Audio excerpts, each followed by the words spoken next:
The following presentation is a gift from the team at Streamline Publishing, publishers of Fine Art Connoisseur, Plein Air Magazine, and weekly newsletters Fine Art Today, Realism Today, Plein Air Today, and American Watercolor, and events, the Plein Air Convention and the Figurative Art Convention. We offer over 400 different art instruction tutorials and ultra high-quality video by the world's leading artists. If you like what you see, help us support our artists and our team with your purchase. Each video aired has a special discount code for today only in the comments section with a link to the video offered. And to see everything we do, or if you want to receive notice of new releases, new products, and new events for artists, simply click the other link, which says, "See everything we do." Thank you. Hi, I'm Eric Rhodes, publisher of Plein Air Magazine and Fine Art Connoisseur. We have a great watercolorist for you today. His name is Dan Marshall, and he's going to teach you about capturing nature. Enjoy.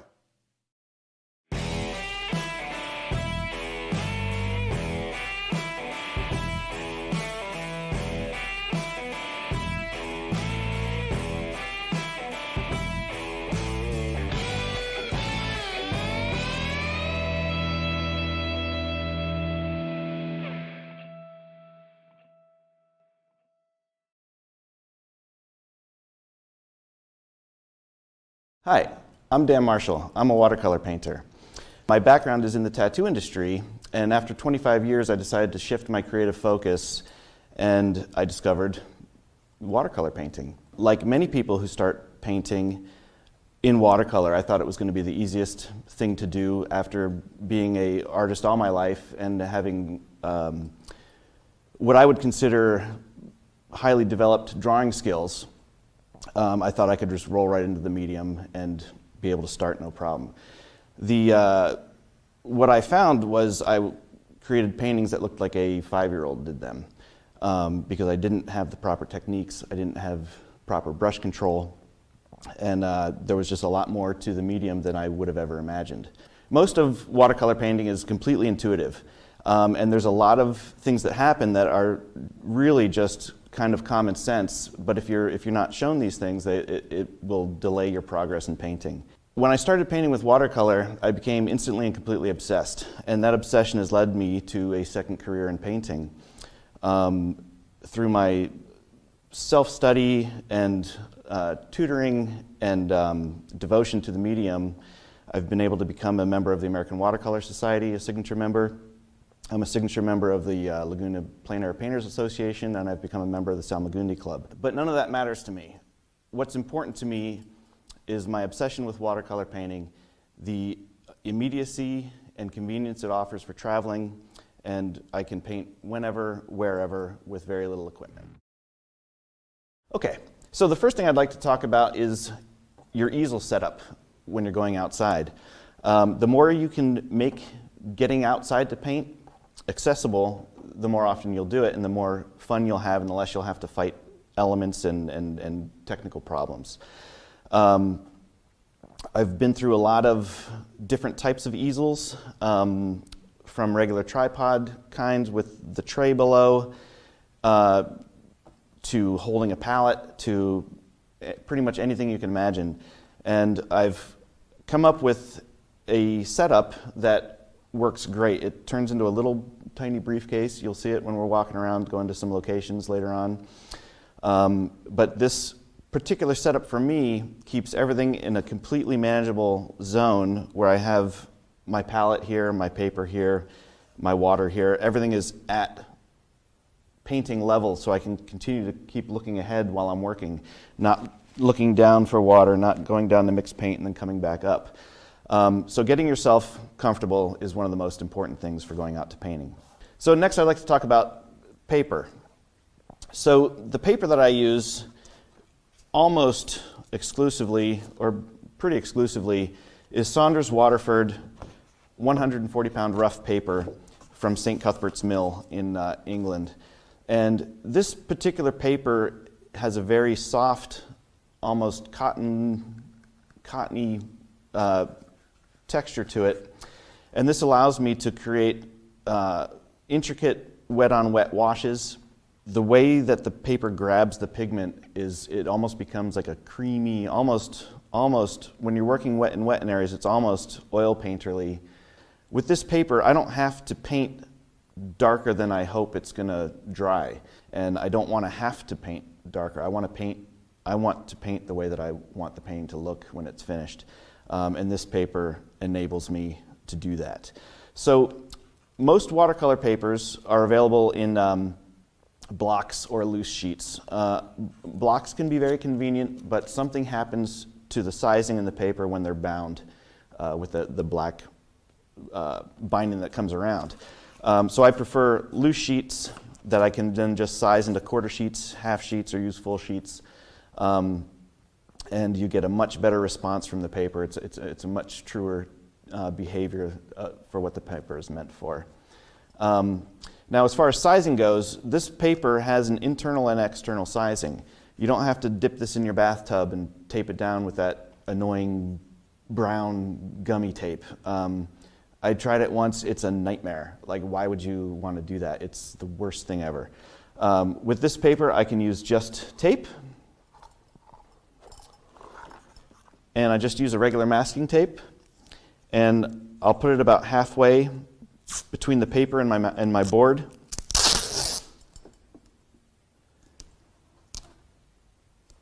And this just frames in the paper. And it does a couple different things. One, when you're done with the painting and you remove the tape, you'll have a nice clean bordered edge to your paper that just makes for a nicer presentation than, I just prefer it than seeing paint go all the way to the edge. It gives a cleaner look to the painting. It lets you see the finished painting a lot better by having the nice white border around it. And this is taped completely flat. You may get some slight buckles in it, but especially at quarter sheet size, it's nothing that is going to impair your painting. And when it dries, it will dry fully flat to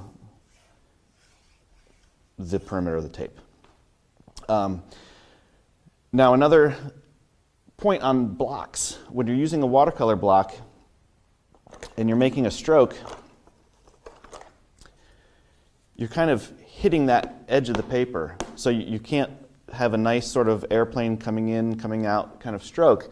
You're going to sort of butt up against the edge of the block, and it'll, to me, it disrupts the stroke. And I want to be able to just paint freely straight across without having any obstruction on the edges. So if you are going to use a block, I still recommend taping it off to give you a little bit of room to where you can get a proper stroke for doing nice, big, clean, fresh washes. Okay, so I'd like to go through and show you some more of my kit and what makes painting outside more accessible for me. And just a note on painting outside. To me, plein air painting is the most important way to progress as an artist. You've got to get outside. You've got to be able to see tones and colors that you can't see in a camera. You've got to be able to learn how to make snap decisions and work quickly. That being said, it's equally as important to spend time in the studio and get your chops down. You've got to know how to do washes. You've got to know how to mix colors. You've got to have these elements in your toolbox before you go outside. But we'll talk a little bit more about that later as well. So back to my kit, which facilitates the ease in plein air painting. So the first thing I have here is this is basically a jar for oil painting medium, and it's got an airtight lid that goes on the top. So before going outside, I'll fill this up with water, put the lid back on it, and it stays watertight, so I don't even have to bring extra water if I don't want to. And it fits nicely on the palette here, and there's plenty of water in there to do. You could do 2 half sheets. You know, it's a lot of people assume they need this giant bucket of water, and honestly, something this size is more than enough for doing a couple small paintings. My personal box here has room for all of my brushes and pencils. My tape fits in here. I've got tissues, I've got a spray bottle, and I have some gouache. So this whole kit, and there's also room for paper in the back here. So this whole kit is really all I need when I go out. It makes it very easy. And I use a Holbein 1000 palette. It gives me plenty of large mixing areas. And I use a fairly classic, simple palette of color. So I don't need 50 million wells for my watercolor. I need maybe 16 at the most. And I also have a sponge here. Having a sponge in your setup is important for removing excess water and pigment from your brush at certain times. But literally everything I have in here is what I have in my studio, just in a sort of condensed scale. A note on brushes and the type of brushes I like to use. For the style of painting that I do, there's a lot of large, fresh, clean washes, and then there's a lot of sharp calligraphy. Very nice lines that happen when I'm drawing with the brush, and I use the brushes that are going to facilitate those techniques and those actions. So most importantly, you need to have a squirrel mop brush. These are from Escoda in Spain, and they're the same as a traditional mop brush that usually has the wire binding. These just happen to have a silver ferrule. But this type of brush is imperative to working in this style. As I come down to detail and smaller things, you want to use a really sharp, I need to have a really sharp brush that I can create the finest of crisp lines and still hold pigment in the brush head. So this is different than using, say, like a rigger or a liner brush. I can get the same kind of effect with this brush with a lot more pigment in the body of the brush. And these are also from Escoda. These are called Perla, and they're a synthetic. It's just a pointed round. Pretty much every painting I do, I'll use these three brushes, and I can get away with that. I do keep a couple sort of sable rounds. They break up a little bit nicer for doing foliage and stuff. I don't use any flats. Anyone who's really spying in here will probably see this flat. And I don't use this to paint with. Sometimes, I think the only thing I ever use this brush for is if I'm putting rust lines on a tin barn roof or something. This is not, it doesn't hold a body of water. I want to paint juicy and thick with a brush that can really create a nice belly of pigment on the paper. So if you come to any workshops or anything, don't bring any flats. And make sure you have one of these, because this is, it can be, they make imitation squirrel too now that are pretty good. Actually, this one is an imitation squirrel. And it's okay. I prefer the natural squirrel, but it's, it's important to have. A couple other pieces of equipment that I have in here that are vital to what I do is I keep a spray bottle. It's just a nice little water spray bottle. Painting in Colorado, the atmosphere is so dry, I need to make sure I'm keeping my paper moist throughout the process by using this spray bottle. I can also create different effects with this, different speckling and special effects. So that comes in my kit. I have room back here for a couple tubes of pigment, but the most important thing I keep in there is a tube of gouache. I'm not a purist painter. I don't believe in the rules of the Transparent Society. I believe in creating good paintings. It's great if you want to do that. I'm not against it. I don't care about it. I want to make paintings that are full and thick, and if it means getting a little opaque at times, then so be it. I'm happy to do it. I also keep a pack of tissues. Every time I go to Japan, I get tons of these little tissue packs from the train stations. There's always people handing them out. And then the last thing I'll talk about is my pencil. I just use a variety of 7mm 2B mechanical pencils. You'll see as I'm drawing for painting, I want to keep a consistent, spidery, scaffoldy type line when I'm laying out my paintings. And by using a mechanical pencil, I can keep the general layout from getting mucked up and messy and tons of pencil marks, and this enables me to make a nice clean layout for my painting. So this is my palette. I use this palette in the studio, and I use it also when I go out plein air painting. I use one palette that is completely consistent. I never change the location of colors. Every now and again I will substitute colors, but you want to keep your painting, you want to keep your palette full with enough pigment and organized. So, you know, a lot of times I'll have students that squirt out little daubs of paint in random spots, and it just doesn't cut it. You'll have no idea what color is what. I'll say, what color is that? And they'll say, oh, I don't know, brown. You know, and so by organizing your palette and keeping it consistent, you can almost automatically know where to go in your palette to create the color mixture that you're looking for without even having to look at it. It becomes automatic. So whether I'm painting in the studio or outside, I keep my palette in the same location, I keep it in the same position, so I can move right through, and it's just muscle memory. I'll know what color I'm picking up. So this is a very classic palette. You'll see it in a lot of color theory books. You know, it's all about warms and cools. And I start basically with earth tones, which are essentially warms, and then go into my cooler colors, which are, you know, sort of blues. But in those warms and cools, this is the warm section, this is the cool section. In there, there's a warm and a cool of each color.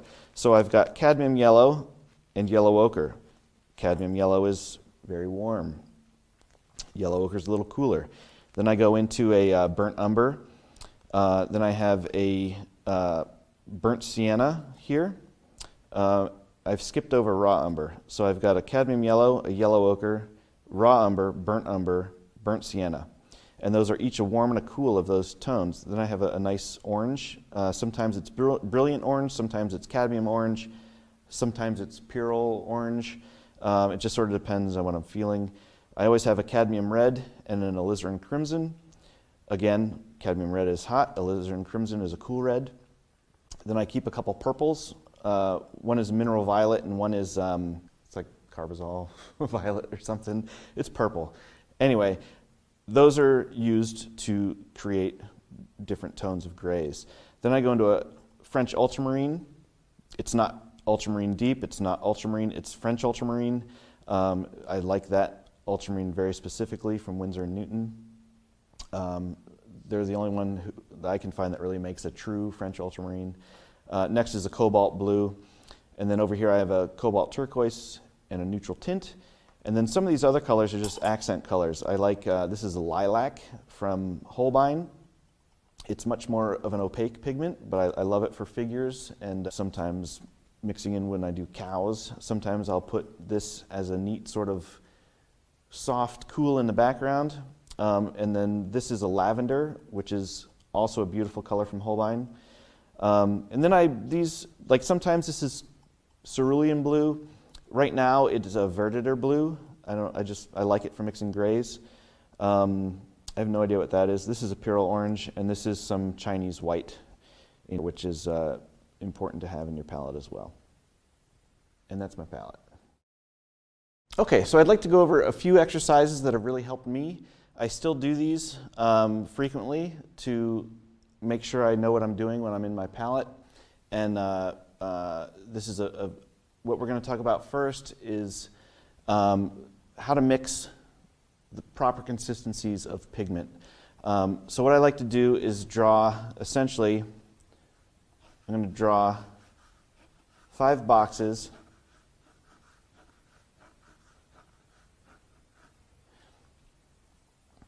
And then I'll draw 5 more. And I'm not using a ruler, I'm not making these perfect. They're just basically creating a space for me to aim for with my pigment. So with the range of consistencies of pigment that's possible with watercolor, we're going to start with what we'll call tea, and then go into coffee, and then go into milk, and then cream, and then butter. And these are just words to help you kind of think of what the consistency is like. It's not to do with color, okay? And I'm just going to use one of my Scoda Perla synthetic brushes here. And the first mix is going to be essentially slightly colored water. It's a very weak tea.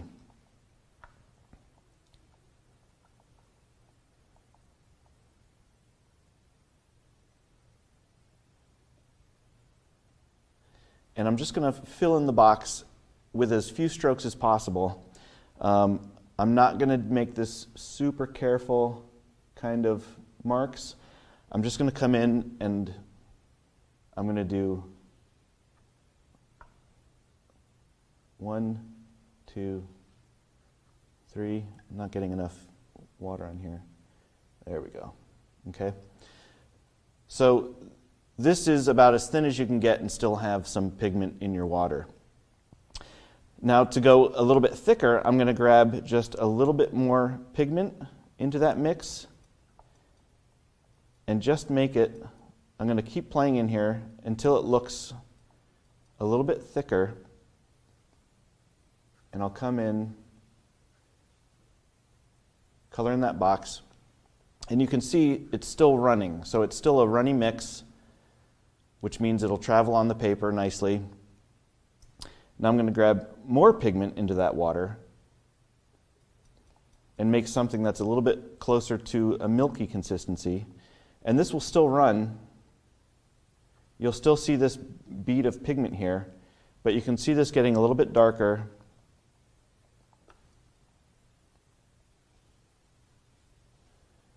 And by playing with this consistency of pigment, I'm creating different tones. So it has nothing to do with color, it has to do with how thick or thin your pigment is.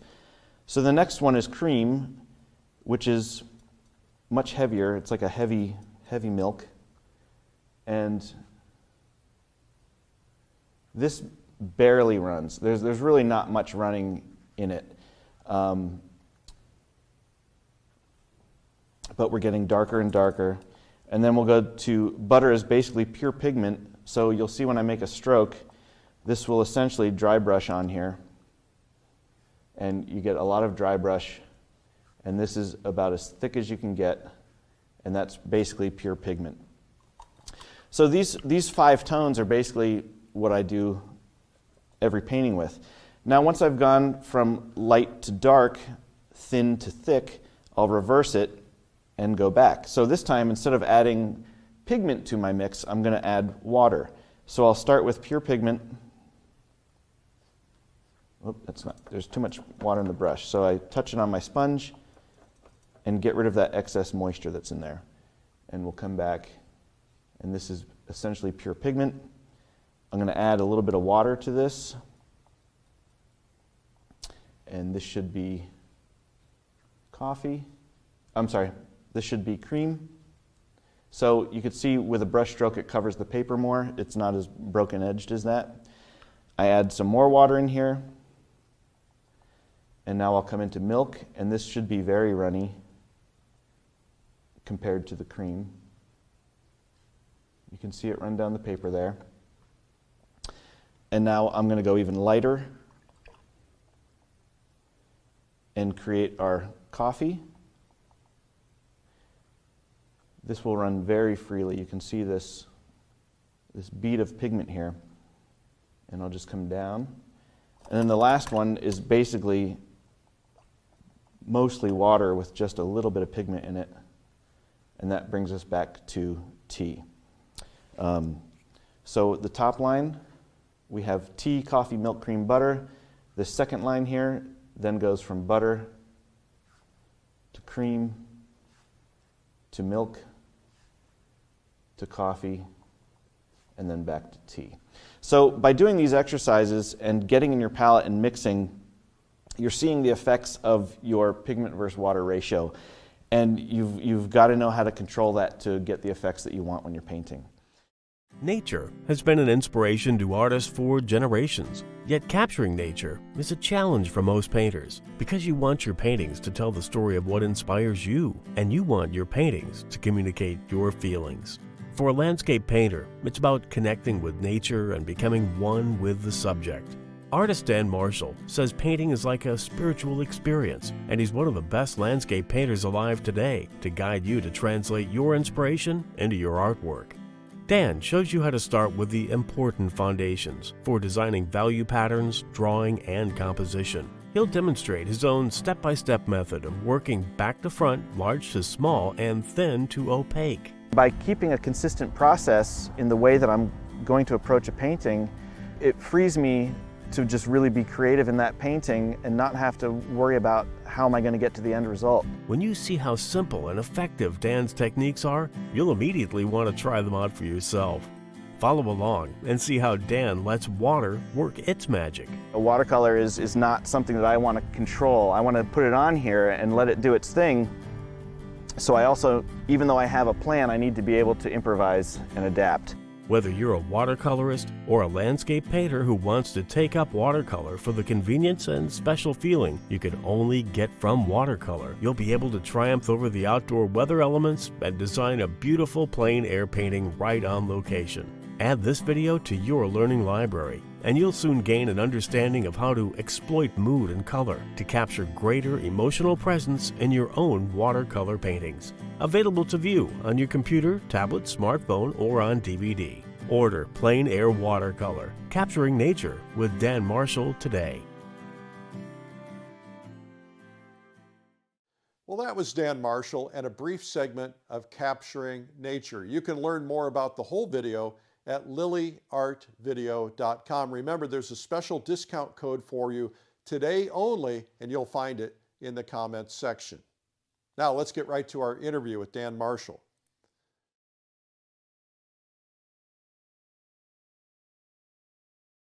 In watercolor painting, the drawing and composition stage of the process is probably one of the most important things. You have to pay the most attention. If you've got a bad drawing, you're going to have a bad painting. There's no getting around it. If you've got an amazing, correct drawing for your painting and your composition is correct, you can do almost anything with the washes you put on it and it'll still be pretty good. It's much different than an approach with oils that you can sort of carve out your painting as you go and restructure and kind of put, darks and then put lights back on top of it. The planning stages of watercolor is the most important. If you get your composition wrong, if you get your drawing wrong, there's no way to really correct it once you get going. So I pay a lot of attention to draw. I draw with a loose accuracy. I don't try to render perfect people, perfect cars. I make sure I sort of make marks that are in the correct proportion and look similar to what I'm drawing, but I don't care if it's a Mitsubishi or a Ford or whatever. If I'm drawing a car, it just needs to say car in my drawing. It doesn't have to be anything specific. But you can't put a 20-foot person next to a car and make it believable. So you've got to make a loosely accurate, believable pencil drawing to work from. It's also really important to study classic compositions that you can take them and alter them later, but having a good knowledge of traditional composition and places to start when you're looking at confusing subjects are imperative to watercolor painting. So landscapes are a great subject to paint. They give you an opportunity to get out of the studio and get out into nature and paint something that is fairly achievable without having to have your drawing skills too far elevated. It gives you a good chance to practice in watercolor, nice big washes, without having to really be too confused with a lot of detail. There's no, you don't have to have people in there, you don't have to have cars, you don't even have to have cows.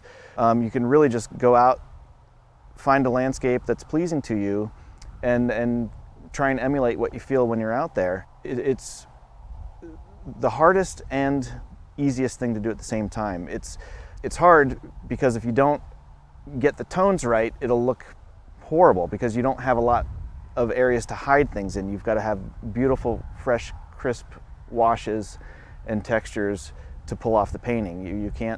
There aren't really a whole lot of tricks that you can fall back on to, you can't do a really bad street scene and then do one really cool figure that kind of pulls it all together.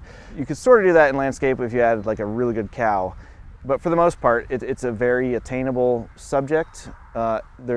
Everyone has access to some sort of landscape, whether it's an open vista view or whether it's just a little field with a barn on it, or just a field and a tree. I mean, some people can just go out to their backyards and use that as a landscape subject. So they're very accessible, and more often than not, you can pull off a pretty good painting, even if your drawing skills aren't as developed as they will be yet. I paint landscapes because I enjoy getting out into nature.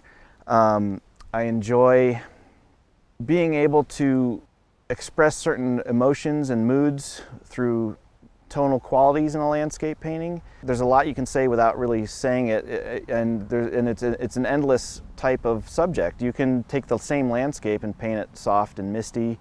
You can make it bright and sunny. You can make it cool. You can make it warm. You can do it in the morning. You can do it in the night. But I think what I like the most about it is just being able to get away, go out by myself, be surrounded by nature, reconnect, have my phone turned off, and just be in nature. A lot of us don't take the opportunity, us as humans, not necessarily us as artists, are in nature a lot, but it gives us a connection to who we are and where we come from. And for me, going out and painting a landscape, whether it's here in Texas or whether it's in Colorado or Europe, wherever, to me it's like going to church. I'm practicing my art where I feel like it should be practiced, by becoming one with the subject and really internalizing what I'm looking at, really studying, and it gives you so much more. It does so much more for you than just snapping a photo. You'll get nothing if you just snap photos of landscapes. You'll lose all the color, you lose all the tones. So getting out in there, it just gives you a chance to connect and really see nature in all of its beauty. My process for finding an ideal subject is really based on shapes and mood. I don't care if I'm painting motorcycle guys or landscapes or cityscapes or figure stuff. I like boats a lot too. I paint a wide variety of subjects that I won't get burned out on just painting. I have some friends, they paint like one thing over and over and over, and I don't know how you can continue to do that as a creative person. So I've found a technique that I like to use when I'm painting, and I like to try to apply that. Well, I don't like to. I actually just I apply my technique to whatever it is I'm painting, and it's the same process. So the process doesn't change, but applying it to different subjects really interests me. But ultimately, the subjects that I want to do are interesting to me. I don't know why. I just like it. I come from a kind of a more fantasy art background. So to me, painting in reality is what interests me, of looking at what's in front of me, whether it is a cityscape or a landscape or a nautical scene. And I like to take in what I see and then also bring in elements from my imagination, adding details and figures and cows and things that aren't necessarily there. Next week I might have a different ideal subject. I don't think you should be closed to ideas or finding something new. Maybe you'll be the guy that makes like dumpster paintings popular, Really, if you paint for yourself for whatever reason, you can paint any subject, and sooner or later someone will start to think it's cool because you're doing it all the time, sort of. So my ideal subject is dependent on the light, on the day, on my mood, but I like to go through a lot of subjects, and it keeps me well versed. I don't just do like a month of landscape paintings. I'll do a day or two of landscapes, I'll do a day or two of cityscapes, I'll do a day or two of boats, I'll do some figurative stuff. And I kind of keep everything in cycle, so whatever opportunity presents itself, I have my chops up and I'm able to paint whatever I feel like painting that day. my painting technique applies to any subject. I have a very consistent way of approaching a painting. I am always in the right frame of mind for painting. I keep a steady dialogue running with myself when I'm just looking around. I'm dividing things up into paintings. I'm constantly composing. And by keeping a consistent process in the way that I'm going to approach a painting, it frees me to just really be creative in that painting and not have to worry about how am I going to get to the end result. I know how I'm going to get to the end result before I even get there because I've done it a million times. I'm going to put in my background, I'm going to put in my foreground, I'm going to connect it with the middle ground stuff. And it's the same as if I'm doing a figure thing. I'm going to put in the background, which would be the base of the flesh tone. Then I'll put in the darker parts of the flesh tone. And then I'll put in like the details and things, like if he's on his phone or whatever. So it's essentially the same process, whether it's, the subject doesn't matter at all. I've discovered a way of painting that works for me consistently. The way that I mix my pigments directly translates into the tones that I create on the paper. So that alone puts me 50% ahead of the painting just by knowing I'm going to have correct tones because I know how I want to mix my pigments. So by following that, you know, it's fairly rare that I'll get lost throughout a painting and not know where to go next. By having a consistent process to work from, you're ready for challenges, especially in watercolor. There's always going to be surprises. There's always going to be things that pop up. You're going to get runs. You're going to get dust blowing on. You're going to get raindrops.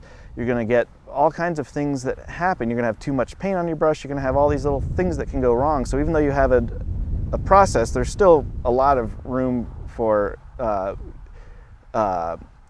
surprises.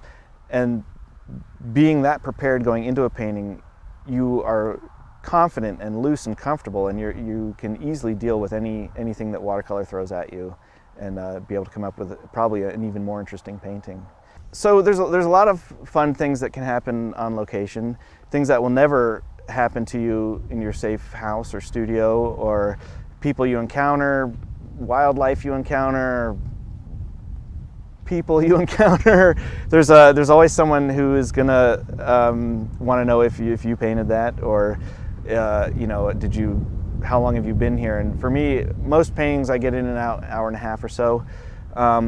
You know, they think I've been there for 5 days or something. You know, so anyway, it's a great opportunity to inform the public about what you're doing, why you're doing it. You can turn people on to painting. You can at least reignite some interest in a more traditional based art. But I've had countless experiences of meeting amazing people. I've had countless experiences of meeting horrible people. And I haven't been shot at yet, but I thought I might be at one point. I've stood on red ant hills. You know, I've had snakes chase me. I've got run down by a cow. I got out of the way, but there was a loose cow that was sort of charging me in my car that had gotten out of the pasture that I was painting. And it's like being in an Indiana Jones movie. You know, when you go outside to paint, it's an adventure. Every day is an adventure. You're not tied to your studio as, like, you know, even if you're at home painting and you're not working an office job, you can still become a slave to your studio. And to me, I find a very important balance of studio work to reinforce technique, to do some paintings that are maybe a little more planned out than when you're outside, but you've got to be outside painting if you want to grow as an artist. But I really feel like it's an important aspect to maintain some studio life where you can sort of think and paint without having a lot of distraction. But for me, my most important painting happens outside. Well, that was Dan Marshall and Capturing Nature in Watercolor. I hope you enjoyed that. You can learn more about it at lilyartvideo.com. Remember, there's a special discount code for you today only in the comments section. Well, thank you for watching and happy painting. Nature has been an inspiration to artists for generations. Yet capturing nature is a challenge for most painters because you want your paintings to tell the story of what inspires you, and you want your paintings to communicate your feelings. For a landscape painter, it's about connecting with nature and becoming one with the subject. Artist Dan Marshall says painting is like a spiritual experience, and he's one of the best landscape painters alive today to guide you to translate your inspiration into your artwork. Dan shows you how to start with the important foundations for designing value patterns, drawing, and composition. He'll demonstrate his own step-by-step method of working back to front, large to small, and thin to opaque. By keeping a consistent process in the way that I'm going to approach a painting, it frees me to just really be creative in that painting and not have to worry about how am I going to get to the end result. When you see how simple and effective Dan's techniques are, you'll immediately want to try them out for yourself. Follow along and see how Dan lets water work its magic. A watercolor is not something that I want to control. I want to put it on here and let it do its thing. So I also, even though I have a plan, I need to be able to improvise and adapt. Whether you're a watercolorist or a landscape painter who wants to take up watercolor for the convenience and special feeling you can only get from watercolor, you'll be able to triumph over the outdoor weather elements and design a beautiful plein air painting right on location. Add this video to your learning library, and you'll soon gain an understanding of how to exploit mood and color to capture greater emotional presence in your own watercolor paintings. Available to view on your computer, tablet, smartphone, or on DVD. Order Plein Air Watercolor, Capturing Nature with Dan Marshall today.